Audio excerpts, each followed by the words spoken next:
Shit, approaching na tayo sa bayan ng Banate, Iloilo. Paglagpas ng tulay, Banate na tayo, Iloilo na tayo. Yes!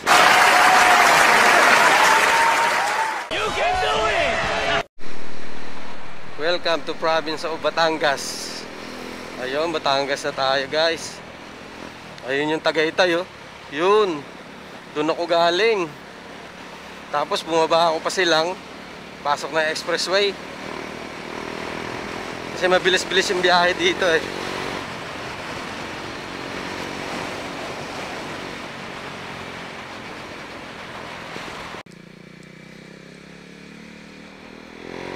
Ayun guys, magandang hapon.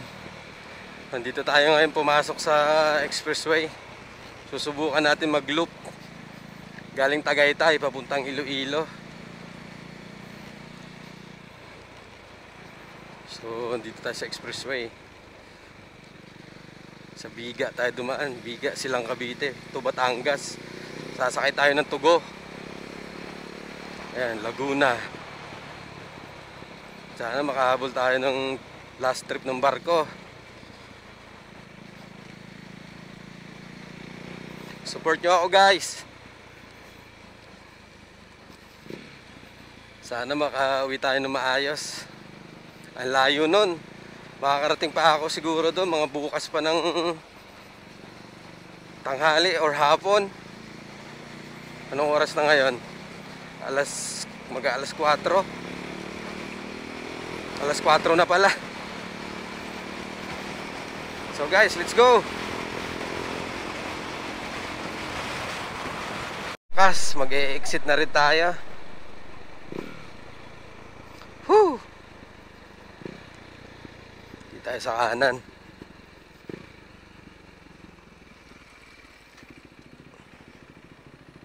Ay, thank you. Kasya ko.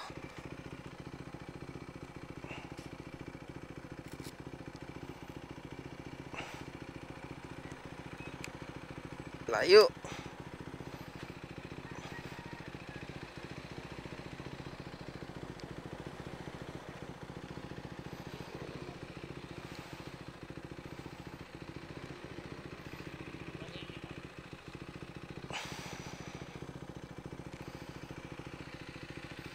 Thank you.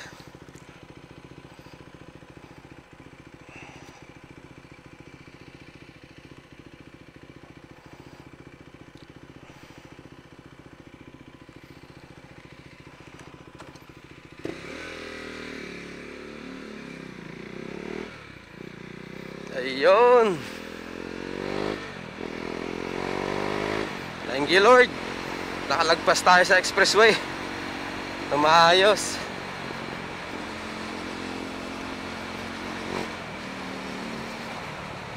Philippine Looper. Ano muna tayo? Luzon to Visayas.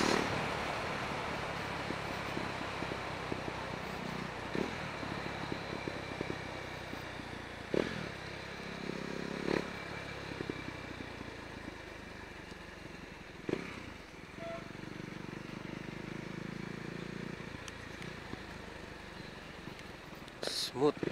Dapat pala sa taas tayo. Ay, wala pa pala taas. Doon pala yung sa kabila.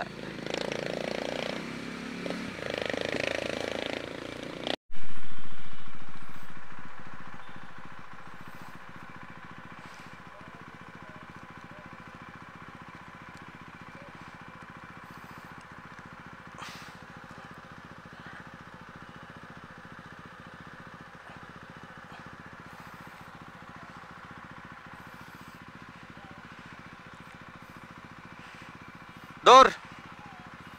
Dor!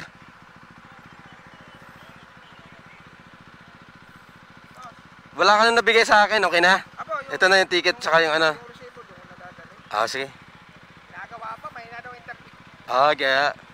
Pwede na lang yan, pwede na kayo manunod doon sa gitna, kanan. Oh, sige. Boss, yun ang barko. Ha? Yun ang barko. Oh, sige. Sige boss. Oh, thank you.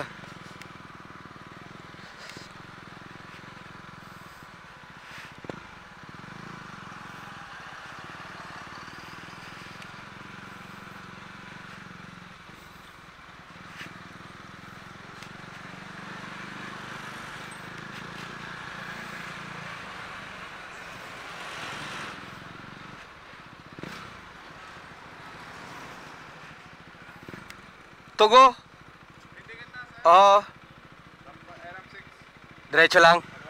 Okay.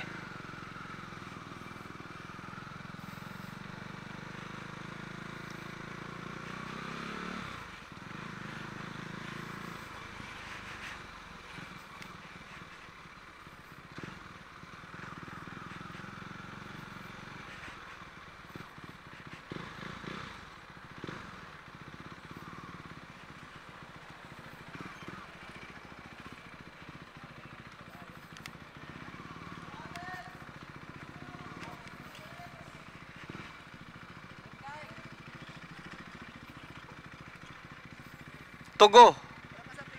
Andito na. Ayan.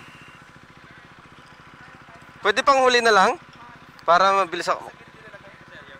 Ha? ID?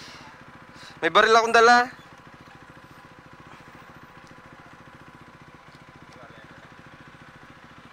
Yung ID sir lang.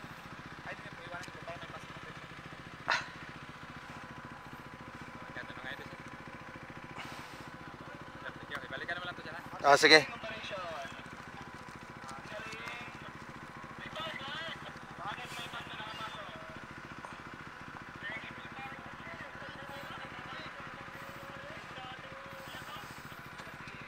Diretso na ako. Thank you.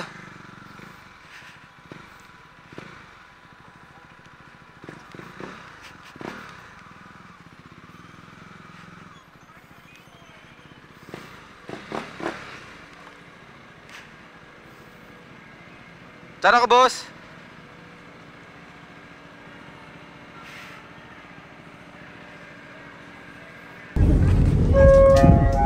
Ayun, nakadaong na tayo sa port ng Katiklan.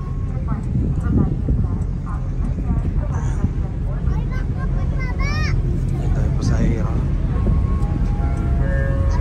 Thank you so much.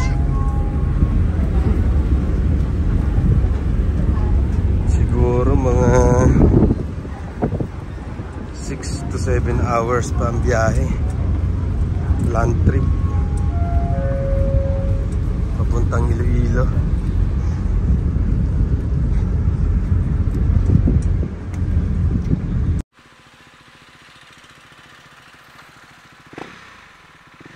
So ayun guys, nakadaong na tayo ng Puerto ng Katiklan.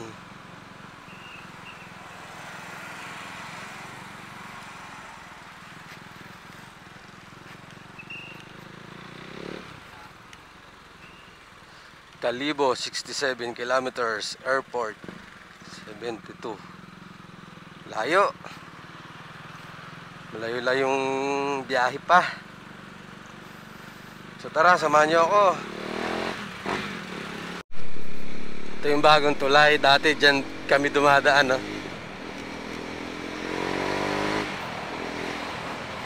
Ibahay. Ang laki ng ilog nila, oh. Lawak. Tagos na sa dagat.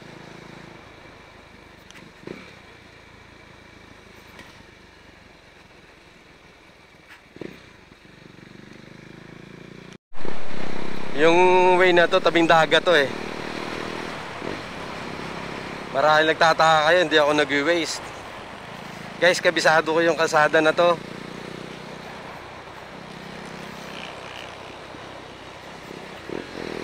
Kasi taga Iloilo ako eh.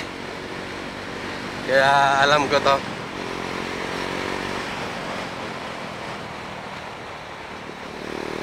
Ganda ng kalsada dito, naka-asfalto.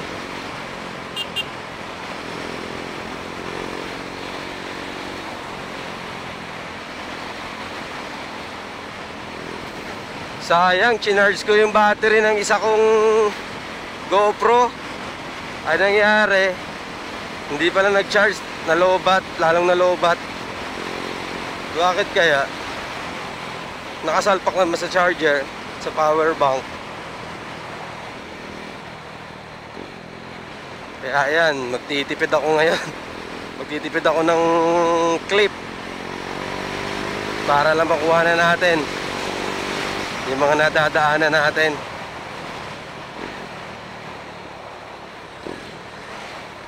Sa barko pala guys, pag hindi ka sanay, hindi ka talaga makakatulog. Ako sanay ako bumiyahe pero namamahay talaga ako. Hindi ako sanay sa konting ingay lang nagigising ako. Yung katabi ko kasi para siyang motocross. Ang lakas ng hilik. Ganda ng view dito.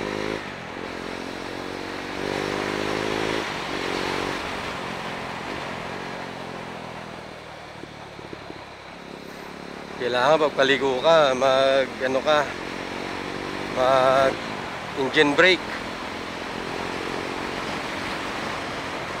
para hindi ka mag-overshoot.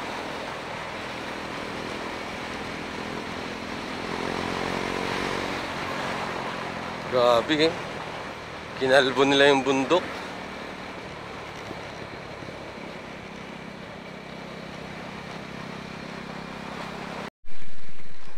Dito tayo sa kalsada na Poway. Pag diniretso mo yan guys, puntang Antique yan. Ito Pakalibo. Umulan na. Pahinga muna tayo.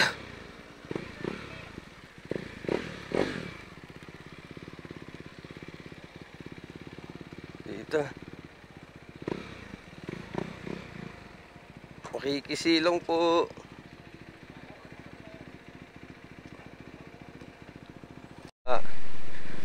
Lagpas na to ng bayan ng Kalibo Nag-bypass road kasi tayo kaya hindi natin nadaanan. Laki ng ilog na to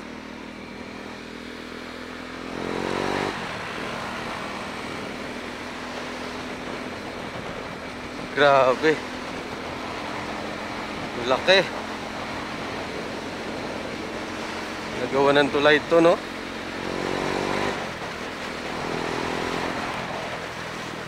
Unbelievable.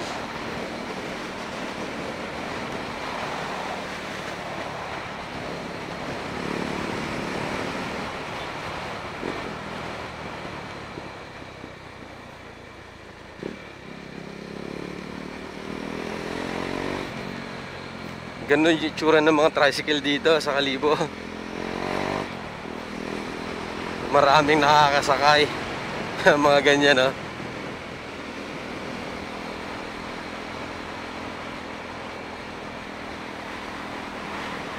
Ayun. Pag ito didiretso mo, ang labas nito, Rojas City. Rojas Capiz, pero ito, ang sa kanan, Capiz pa rin to. Rojas Capiz, pero pa Iloilo na to. Diretso to sa ano. Ang kasunod nito is Pasig. Pasig City. After ng Pasig City, Iloilo City na. So, layo-layo pa rin tayo. Tingin ko mga ano pa to, mga 90 kilometers. Hindi tayo didiretso sa city. Sa ano tayo, ibig sabihin hindi tayo didiretso ng Iloilo City. Sa doon muna tayo mag sleep over, tutulog sa, actually doon talaga yung destination natin, sa Banate, Iloilo.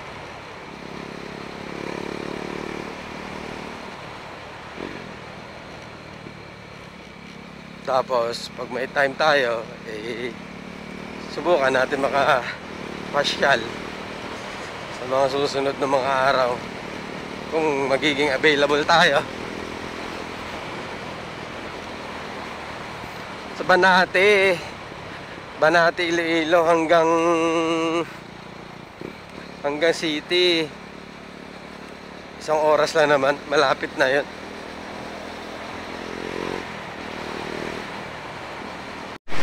Oh, tingnan nyo naman, oh, parang expressway.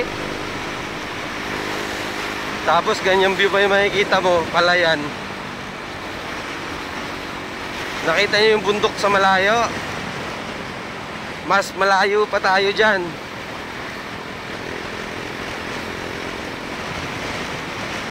Dito na tayo sa Pasig City.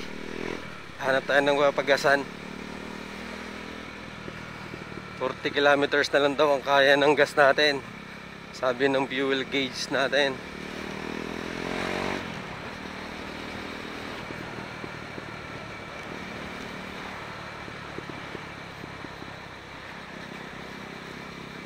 Hanap tayo ng Petron o kaya Shell, Altex.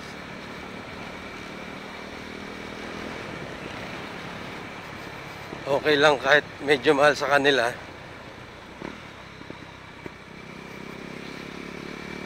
At least sigurado tayong kalidad yung gas na ikakarga sa motor natin.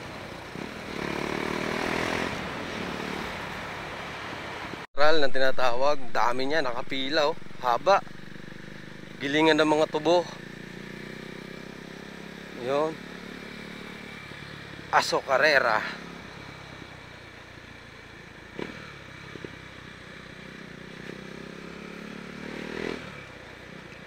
Yeah, let's go!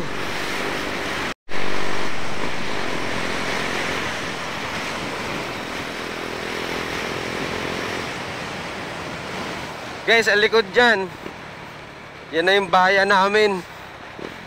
Malapit na yan. Shit, approaching na tayo sa bayan ng Banate, Iloilo. Paglagpas ng tulay, Banate na tayo, Iloilo na tayo. Yes! Grabe, ang saya ko. Naluluha ako. Hindi pala biro ang mag-loop. Hindi pala biro ang magmotor ng ganito kalayo. Nakakapagod. Iniisip ko kung makakauwi ka ba ng maayos, dadaanan mo yung malakas na ulan. Pagod. Nawawala pala kapag narating mo yung gusto mo. Salamat Lord. Thank you Lord. Hindi ko na kayo napakita dun sa bundok. Dinaanan ko kasi nagtitipid ako ng battery ng GoPro. Dahil isang GoPro ko hindi nag-charge. Chinarge ko ng magdamag sa barko. Hindi pala nag-charge. Woo! Papasok na ako sa bayan. Sa bayan. Sa bayan tuloy eh. Sa sityo namin.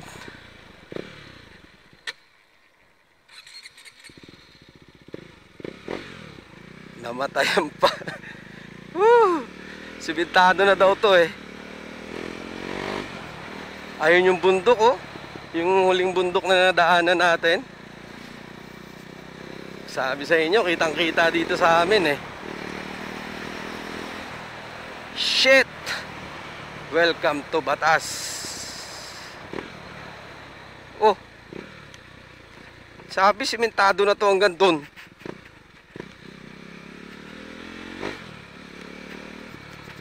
Nako, na-scam yata tayo. Hindi pa pala.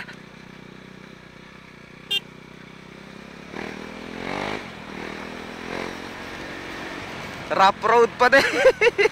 Ang alikabok. Akala ko, sabi nila na semento na daw to. Naloko na. Yeah. Adulas. Grabe yung nilakbay natin. Kaya ako, bilib talaga ako sa mga oh, ayun. Oh, semento na nga oh. Putol lang. Ah. Grabe, ba't ang daming buhangin, ang dulas nito.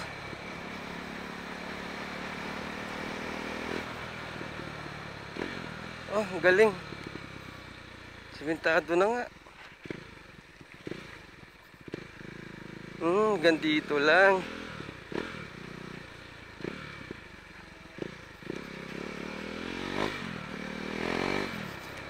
Grabe, excited ako.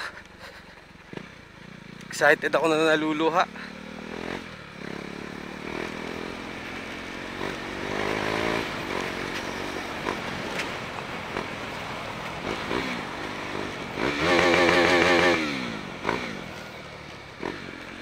Tsak!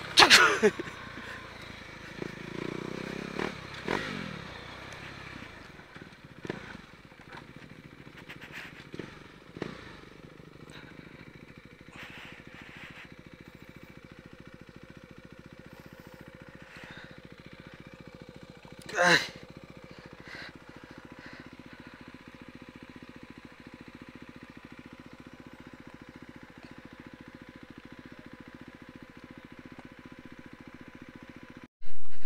Baka malaglag ako sa pilapil.